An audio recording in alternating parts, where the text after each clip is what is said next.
This is from the Bleacher Report, and it's teams most likely cap casualties ahead of the 2024 season.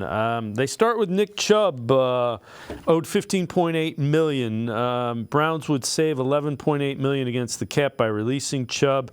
I don't think they're releasing him. They may restructure it, extend him out, and try to get that number down. Number 2, Dustin Hopkins, $3 million. Problem is, Browns don't have many contracts they can get out of and clear some space.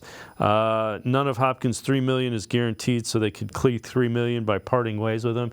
He was another guy that was, when he was healthy, he was a huge part of their success. Jordan Akins, $2.4 million. Don't have many options to outright cut. Akins' top option would clear $2 million in space. He does have a history with Deshaun Watson. Njoku coming on might have made that.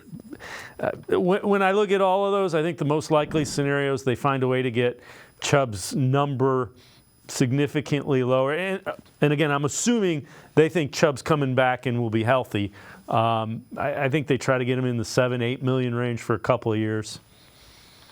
You saw so many running backs this past offseason take pay cuts or get outright cut, right? The guys that pushed back on it refused, with the Dalvin Cooks, who did decently well on a one-year, $7 million deal and had to forego guarantees and give up the rest of his money. I guess he is now on the Ravens, so I guess you could argue it worked out. But, the Joe Mixons of the world, where you drop it down to 2 years, 11, I want to say what it was. Aaron Jones took a pay cut again this year.